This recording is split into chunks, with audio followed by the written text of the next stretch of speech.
Bueno, César, la idea es que nos comentes fundamentalmente del origen, del proceso de cómo se llegó a esta obra.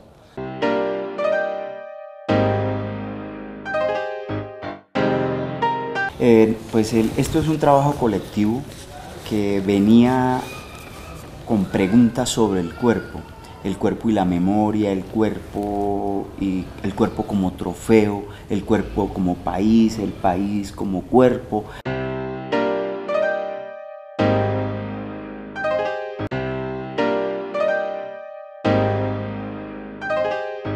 Preguntas como se arranca siempre en un proceso creativo un poco nebulosas, ¿no? Preguntas así bastante motivadoras, pero no así como muy concretas en este caso. Y empezamos a improvisar sobre este asunto y aparecieron pues ideas sobre los desaparecidos, sobre el cuerpo también como ese espacio que todos habitamos. Finalmente uno es cuerpo. Y después hubo una fragmentación del grupo, una fractalización, y como que decidimos tomar el mismo tema, pero ya con su particularidad. Entonces este equipo, el de Si el río hablara, empezó a improvisar en torno a esta historia de dolor, como que preguntas que nos hacíamos sobre las víctimas, también personas que conocimos que vienen acá o que hemos conocido en distintos espacios, que les ha pasado este problema del dolor, de la búsqueda de un ser que se ha perdido.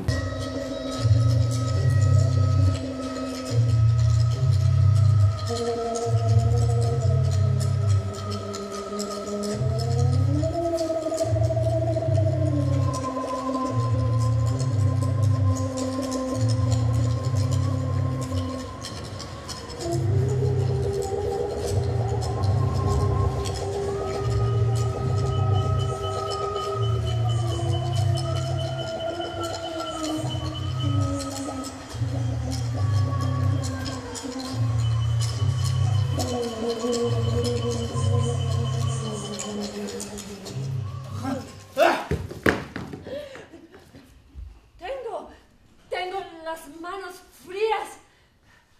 ¿Y yo mojadas por qué? ¿Qué es esto? ¿Qué es esto aquí? ¿Quién es usted? ¿Quién es usted? Yo iba a hacer algo. Y eso empezó a meterse en improvisaciones. También queríamos nosotros armar un mito, armar un cuento, porque claro, ahora hay una exploración muy interesante en el arte que es toda esta dramaturgia de la dispersión, de una dramaturgia fragmentada. Nosotros decíamos, bueno, queremos probar, y es casi una de las primeras creaciones colectivas hechas después del maestro Santiago. Entonces quisimos empezar a ahondar con las preguntas también personales, ¿no? Sobre este asunto de los desaparecidos. Sí, incluso desde esa noción de los desaparecidos, pues el río hablara, su temática fundamental es eso, ¿no? La desaparición, las víctimas, la memoria. Sí. ¿Cómo trabajaron ese problema? El río fue llegando, lo teníamos muy lejano, como que primero apareció la historia de ese poeta con esa señora, la señora que busca, ¿no? Y el río nos fue apareciendo poquito a poco, no lo entendíamos. El río quería hablar, realmente dentro del proceso no lo podíamos captar así rápidamente, ¿no? Ya después que empezamos a conocer también una obra muy interesante de Juan Manuel Echavarría, que ha hecho todo un trabajo en Puerto Berrío, empezamos a escuchar el río. Habían unas improvisaciones con unas imágenes muy hermosas sobre el río, y esas nos atrajeron muchísimo y empezamos a mezclar. Empezó también todo un estudio de lo clásico, ¿no? Por ejemplo, la Ilíada. El río en la Ilíada habla, ¿no? Se revela contra la guerra. empezó también todo un estudio personal y algunos colectivos. ¿Tenían algunas referencias literarias? Bueno, han nombrado la Ilíada. Sí, la Ilíada también, el infierno. Sí, ¿no? Dante, de de pronto. Pedro Páramo. Te iba a hacer ese comentario, por ejemplo, Juan Rulfo, vio mucha relación, muchas literaturas allí comparadas, muchos intertextos con Pedro Páramo, ¿no? Estuvo metido y o mejor, se nos fue metiendo, ¿no? Y la oralidad también estaría ahí.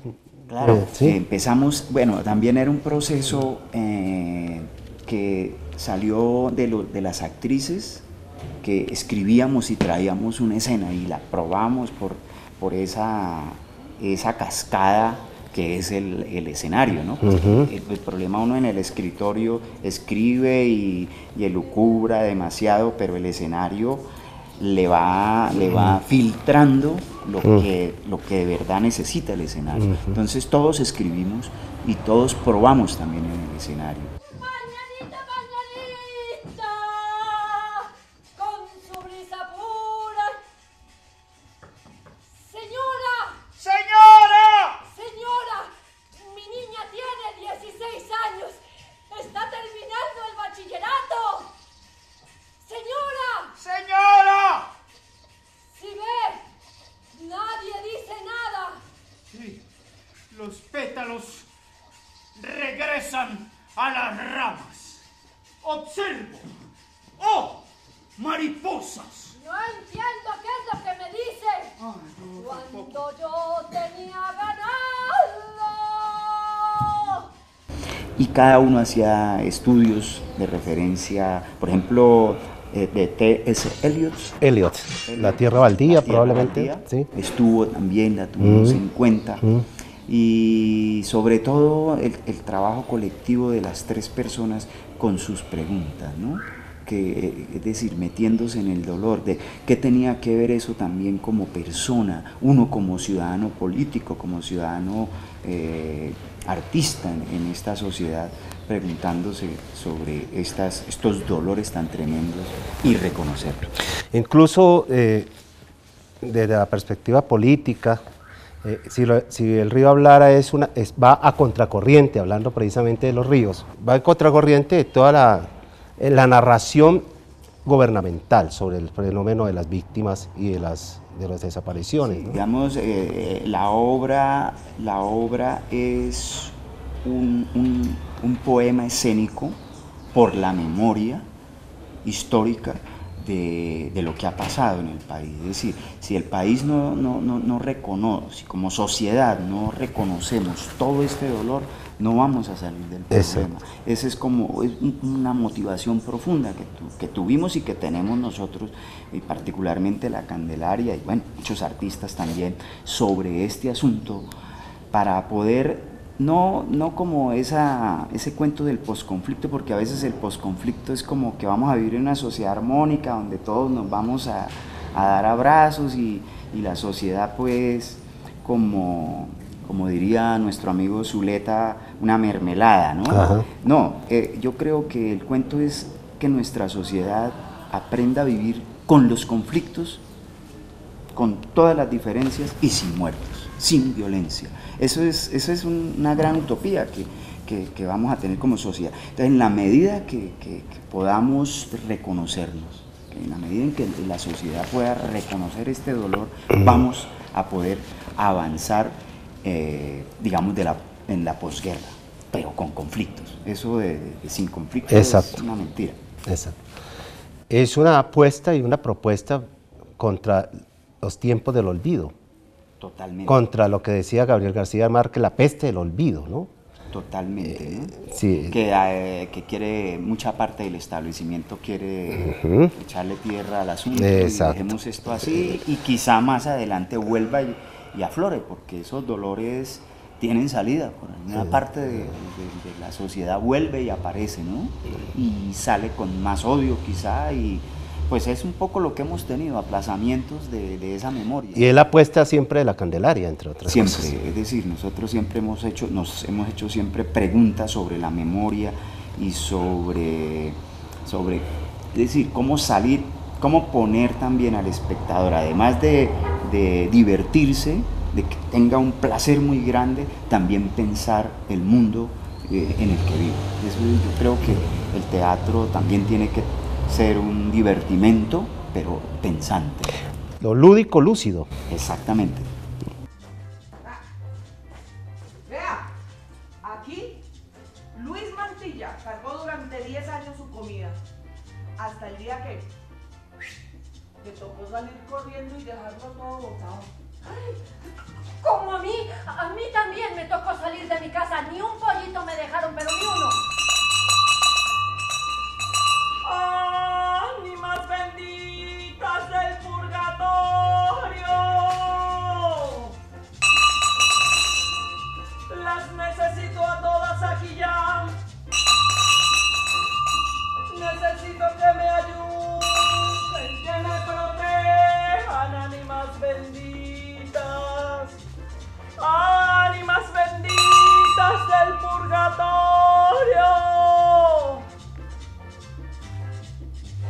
¿Cómo? ¿Ya llegaron todas?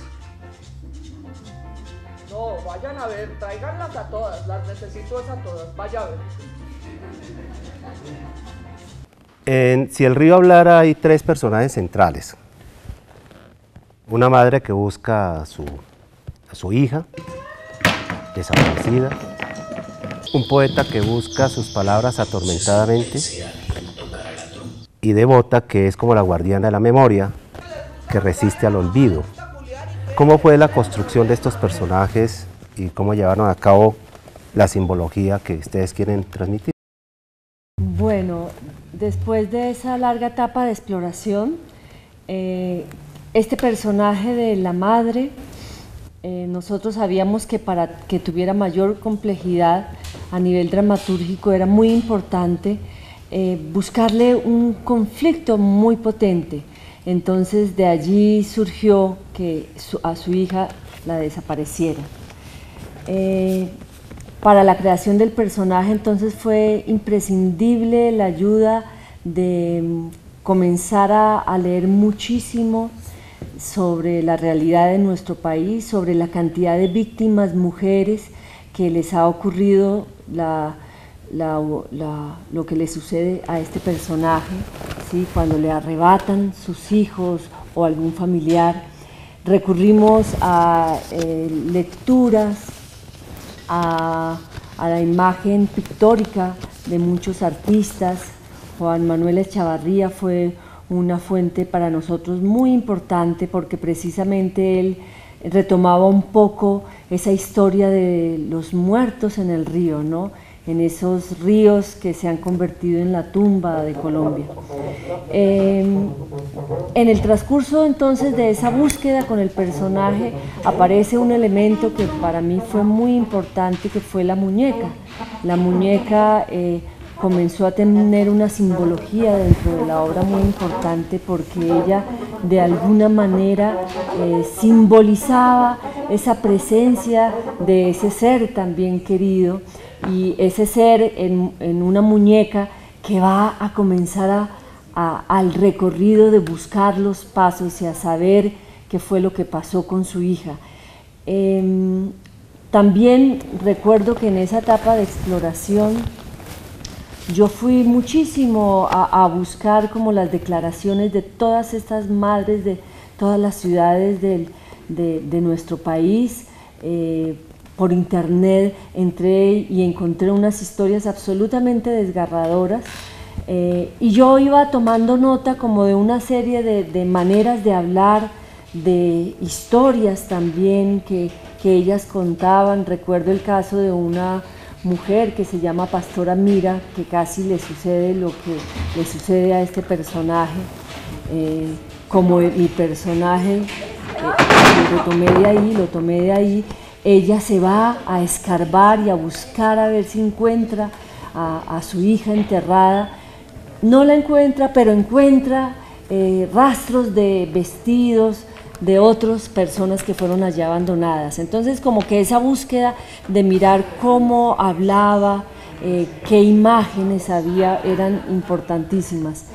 También recuerdo que en esa dramaturgia entramos a buscar cómo complejizar más nuestra relación con el personaje del poeta y buscábamos, de allí apareció precisamente ese gran conflicto de que a la persona que la acompaña en su recorrido es una de las personas que hizo parte del operativo en donde matan a su hija.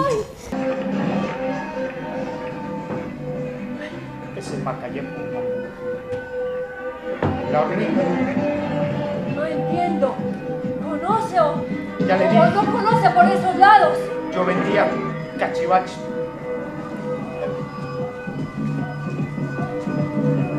Virgen Santa. ¿A dónde cogería la gente?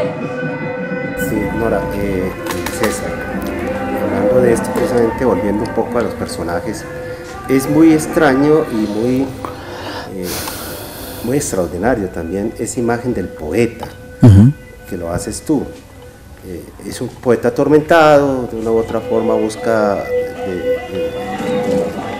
las palabras que quiere precisamente encontrar. ¿Por qué y cómo surge este proceso del poeta?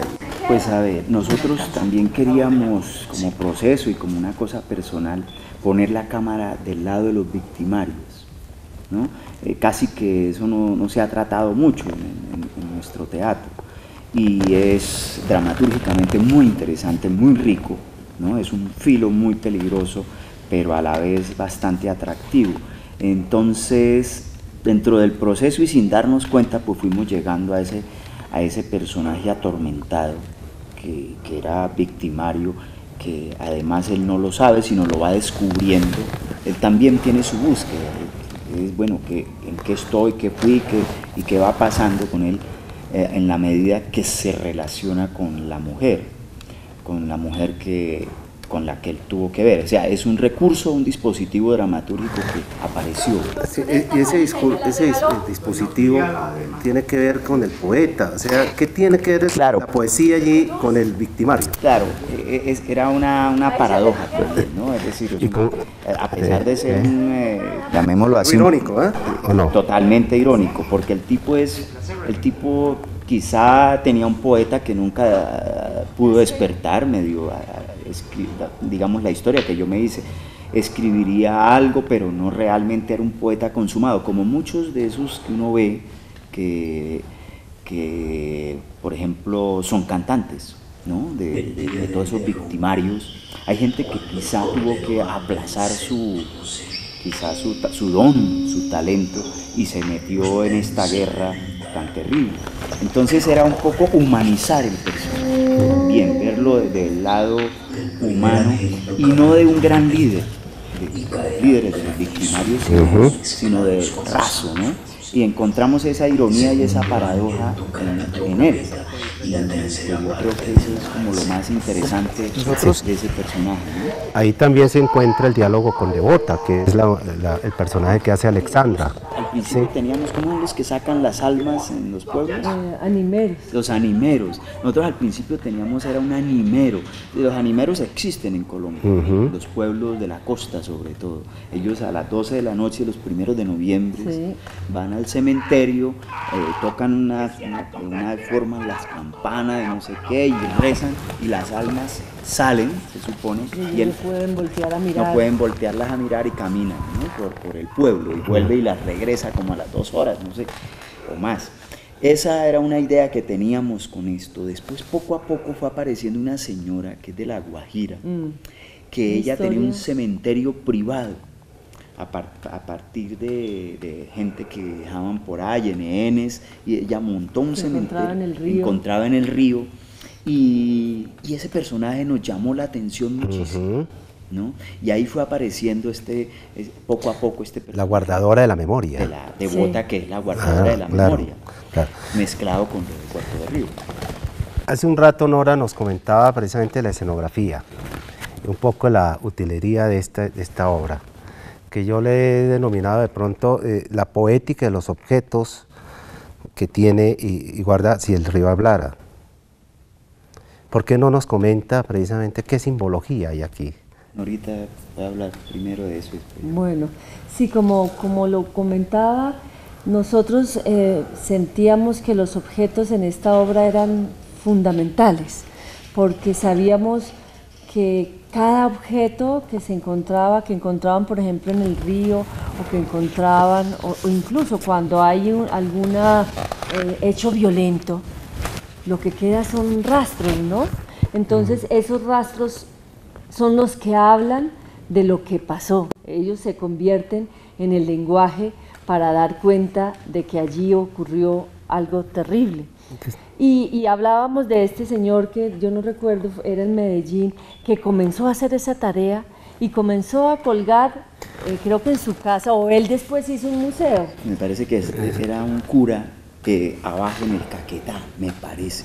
Sí, yo no lo recuerdo bien, pero él hacía eso, fue recogiendo objetos y los fue colgando.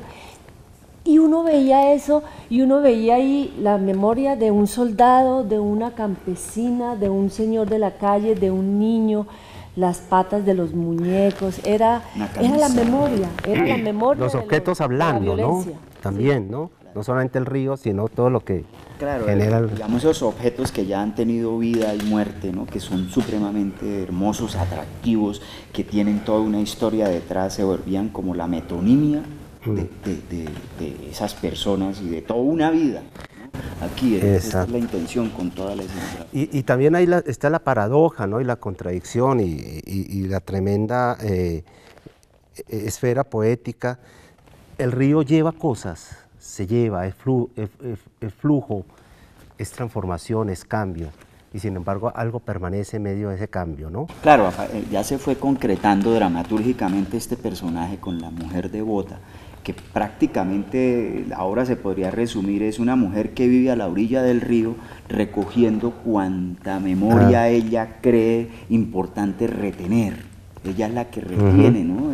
Y hace su propio cementerio. Esa es como la historia, así en 2 frases, una mujer que a la orilla del río vive recogiendo la memoria de todos estos muertos de la guerra, ¿no? Pero es contradictorio también en el sentido de que el agua limpia, ¿no? O sea, si uno mira los paramilitares lo que hicieron al arrojar esa cantidad de víctimas al río, lo que querían era borrar su existencia, borrar su memoria, ¿no? Entonces es muy contradictorio porque el río pasa, limpia, borra, pero el río permanece también porque quedaban los muertos, quedaban los fragmentos que eran los que comenzaron a dar cuenta de la cantidad de víctimas que fueron quedando en los ríos de Colombia. Sí, muy Heráclito, ¿no?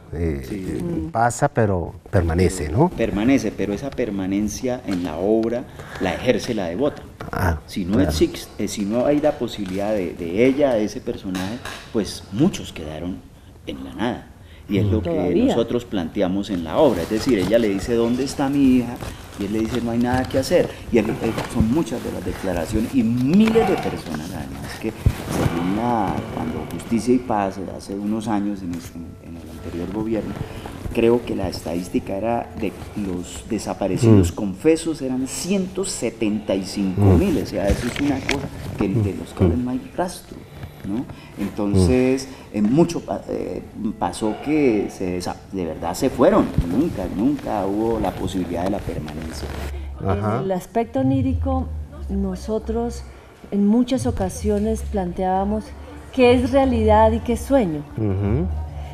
Y algunas escenas están planteadas para nuestras cuentas como un sueño, ¿no? Por ejemplo, la subasta. La subasta es una escena absoluta, esperpéntica, de un horror, sí, donde se venden y se ofrecen manos, senos, cabezas, ojos a la venta. Es una cosa que uno diría es un esperpento, es casi un sueño, o más que un sueño, es como una pesadilla, es como un horror. Lo mismo un poco la procesión de todas estas almas que están como en pena buscando sus dueños.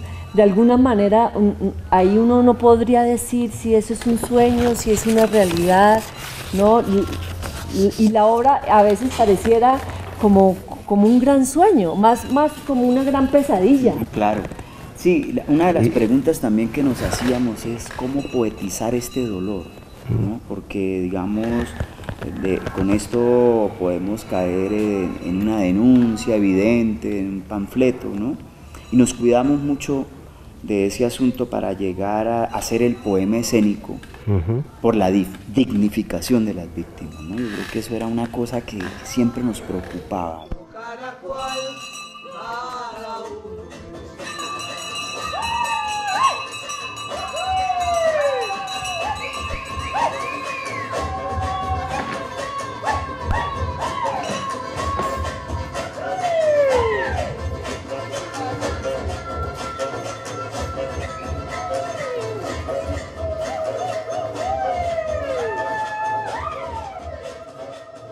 Exactamente, pensaba ahora en la comisión histórica, los grandes, las personas que estuvieron haciendo allí la reflexión.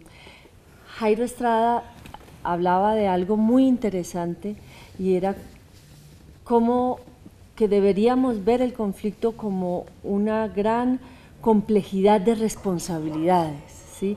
Y yo siento que por eso en nuestra obra estaba la presencia de la víctima y del victimario.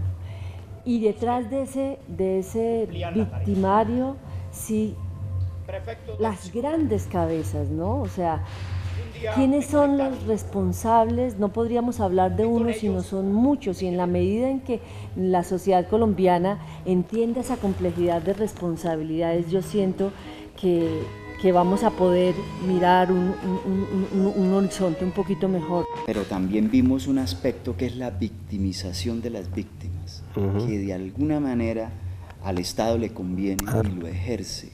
Es decir, ¿qué es la victimización de una víctima? Es ponerla en el plan de víctima, tener un carnet y que se merece que el Estado le responda, eso es obvio, ¿no? Que el Estado le tiene que responder incluso económicamente, pero detrás de eso puede haber una inmovilización política. La persona queda pues en ese plan de recibir lo que tiene que recibir, pero no hay un salto a entender qué fue lo que ocurrió. Entonces un poco eso nos lo preguntábamos nosotros, ¿no? Y hay muchas de las víctimas como esta señora que tú nombraste, pastora, que ejercen un papel activista, un papel de sujeto político, porque eso está ocurriendo. Uno va a varias regiones del país y siente que están inmovilizadas muchas de esas personas y el Estado hace ese papel. Y esa es la apuesta y la propuesta que precisamente que lo estudiamos como genera. Ella se vuelve, bueno, esto qué güey, ella se despierta de ser una señora nene, ¿no? Una señora pues común y corriente, y poco a poco al final ella se empieza a preguntar, bueno, esto qué fue lo que pasó, y de alguna manera dejamos una luz como que va a seguir en su búsqueda, ¿no? A pesar de la historia que terminan pues ellos. Pero cómo también de esa víctima se convierten en líderes, porque si no lo hacen, su historia queda olvidada, un poco lo que le pasó a las madres de Soacha, ¿no? Ellas, si no es por ellas, yo creo que eso habría quedado ahí escondido debajo del tapete. Y en el fondo la obra también es muy elemento femenino. Sí. Profundamente femenino. El agua, además, que es materna, ¿no? Que también genera toda esta poética del agua. Sí, es útero, es refugio, es creación, es vida, ¿no? Es resistencia también la obra, pero fundamentalmente es reexistencia. Y me parece que allí es donde hay que enfocar la obra, es reexistencia. Nada al olvido, todo al recuerdo y a la memoria. Una cosa que quisiera ya de otro tema es, en esto participó el grupo La Candela. Exacto. Esto es una creación colectiva que también tiene la participación de otras personas como Mónica Bastos, que fue una Exacto, eso es. la que planteó el elemento escenográfico, que nos ayudó muchísimo porque Que ella nos ayudó a concretar lo que veníamos ya trabajando. ¿no? Sí. También tuvimos la música de Exxon Belandia, que es muy importante porque también nos cogió el tono de lo que queríamos. Ayuda a la atmósfera. Muchísimo. También tuvimos el trabajo De Hombre del Sol, Hombre Castro. del Sol, el que construyó todos estos muñecos, y de asesoría dramatúrgica de la Candelaria y de Felipe Vergara, video de Karen Roa. Bueno, a mí me parece importante que esto se conozca, pues porque es un equipo, incluso más allá del Teatro La Candelaria, porque nos vinieron a dar charlas muchas personas también.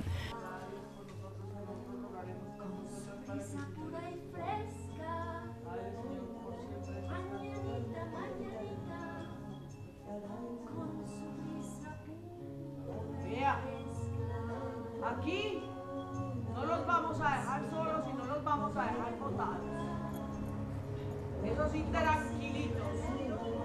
Que si yo me tengo que ir con ustedes, pues me llevan allá con ustedes. Bueno, muchas gracias, Mil gracias. Nora y César, llamado comúnmente Coco, por todos nosotros, y esperemos hablar también después con la compañera Alexandra. Muchas gracias.